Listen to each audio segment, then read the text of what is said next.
Existem pessoas que precisam romper com namoros que são terríveis, desastrosos. Aquela pessoa só faz mal a você, você sabe disso, mas você tem um vínculo com ela, você tem necessidade afetiva, você não consegue romper aquele namoro.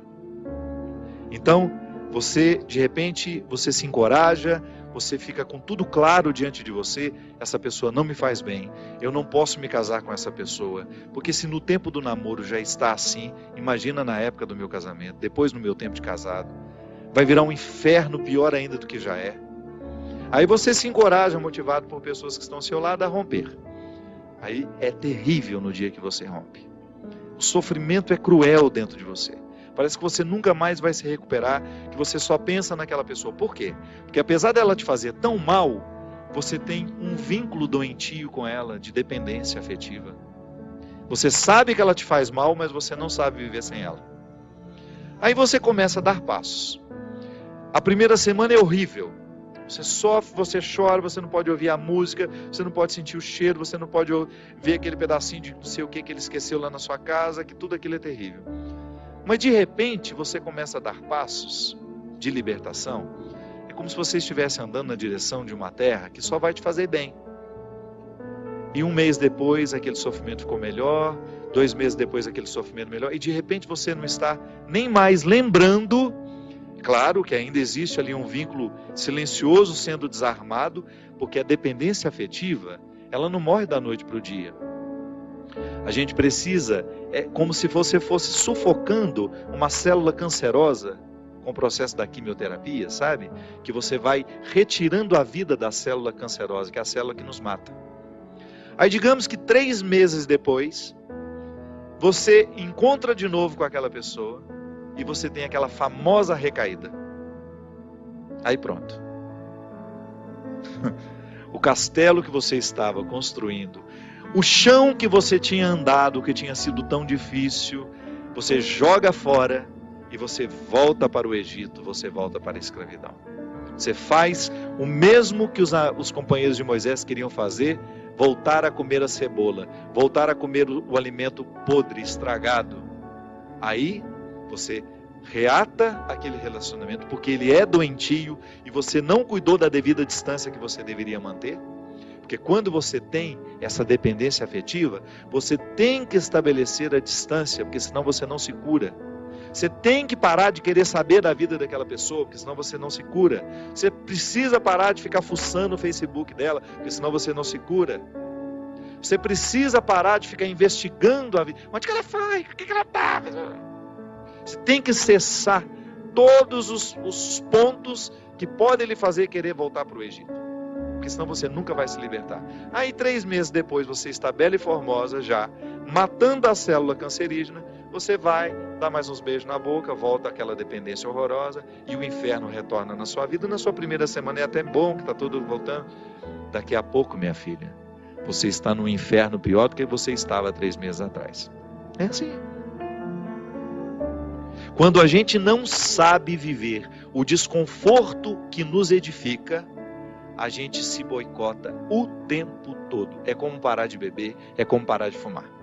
Você fica sem fumar 1 ano e você comemora porque você parou de jogar aquela toxina cancerígena no seu organismo.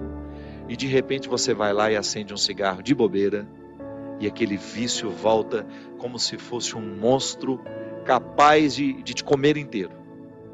Pronto. Todo aquele sacrifício que você fez dos primeiros dias sem fumar vão para o saco. Por quê? Todo aquele sacrifício vai para o saco. Por quê? Porque você não foi capaz de viver o desconforto de renunciar. Minha gente, é impressionante como essa mão de Deus nos auxilia assim, nos fazendo conscientes do que nós precisamos romper na nossa vida. São situações que a gente precisa estabelecer limites para elas, porque senão a gente não vai ser curado nunca. A gente vai ficar eternamente doente na fila dos necessitados, chorando e mendigando um pãozinho de bondade do outro, um pãozinho de afeto do outro. Pelo amor de Deus, nós não fomos feitos para isso. Nós não fomos feitos para ficar arrastando dependentes afetivamente dos outros. A gente foi feito para amar. E o amor só tem sentido na nossa vida se for para nos edificar, se for para nos ajudar a atravessar o desconforto do deserto. Caso contrário, ele não faz sentido. Esse pseudo-amor, esse falso amor que às vezes a gente diz sentir um pelo outro, que não nos ajuda nos desconfortos do deserto. Eu preciso viver os meus desertos, você precisa viver os seus. E os verdadeiros amigos são aqueles que reconhecem os desertos que o outro precisa passar e fala: isso mesmo. Vamos passar por esse deserto porque você precisa dele. Agora, a Poliana, ela quer aquela vida feliz, ordenada. Lembra daquela personagem? A Poliana, onde tudo era o jogo do contente, né? Para com isso. Assassine esse instinto infantil que existe dentro de você, que lhe faz ter medo dos desconfortos da vida. O desconforto da vida, quando bem vivido, ele só nos torna melhores. Tira essa máscara de coitadinha que você gruda na sua cara para os outros terem eternamente pena de você. Você só perde tempo na vida assim. Que bobagem! Deus nos segura na nossa mão é para a gente ter condições de atravessar esse deserto. Não é para ficar recaindo eternamente e voltar a comer as cebolas do Egito, porque a gente teve dó de nós, porque a gente teve dó do outro, não. A caminhada é para frente que se vai. E chega um momento quando Moisés chega diante de Deus e fala: agora você resolve essa situação, porque eu não sei mais o que fazer. Já construíram um bezerro de ouro no meio do caminho, já arrumaram confusão, já estão adorando até outras situações, então nem lembrando que o Senhor existe. Eles só não voltam porque está longe demais. Mas retornam de outra maneira, não retornam na geografia. Sabe? Eles não voltam geograficamente porque estava longe já do Egito. Eles morreriam no meio do caminho. Mas não voltavam geograficamente, mas voltavam afetivamente. Porque às vezes a gente já ultrapassou o território da nossa escravidão físico. Eu já saí da cadeia, mas a cadeia não saiu de mim. É assim que funciona.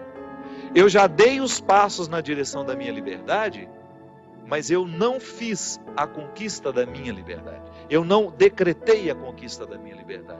Então eu fico afetivamente preso ao meu passado, lamentando as cebolas do Egito, lamentando o namoro que terminou, a situação que foi terminada, a amizade que foi traída. Então, quando Moisés está diante do Mar Vermelho, e ele fica apavorado, porque agora eles não tinham mais para onde ir, ou atravessavam o mar, ou voltavam para o Egito, e o exército do faraó já estava chegando para capturá-los. O que ele faz? Ele tem uma reunião particular com o Senhor, né? Uma audiência particular de urgência. Liga lá para o secretário de Deus e fala: pelo amor de Deus, você pede para ele me atender hoje, que eu não posso mais ficar sem essa resposta. O exército do faraó está chegando.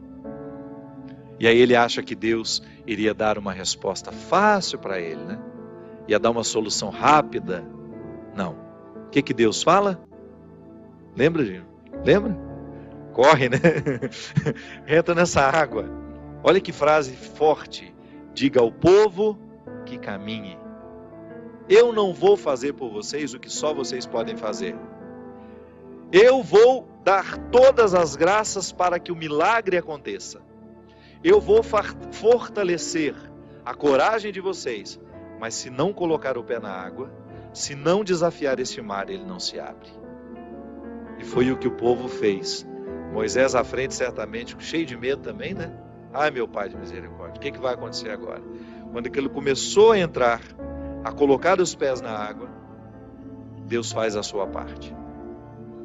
Minha gente, a nós nem importa se isso aconteceu dessa maneira mesmo.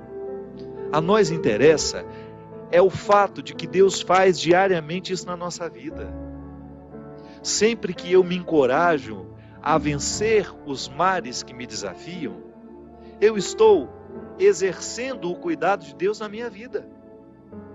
Sempre que eu me encorajo a colocar o pé no mar que me ameaça, eu estou cumprindo a parte da promessa de que Ele estará sempre ao meu lado. Você faz a mesma coisa. Sempre que você desafia os seus mares, sempre que você enfrenta os seus desconfortos, Quando você não tem medo do desconforto que lhe chega, quando você olha para ele de frente, você fala: e agora? O que é que nós vamos fazer a partir desse momento?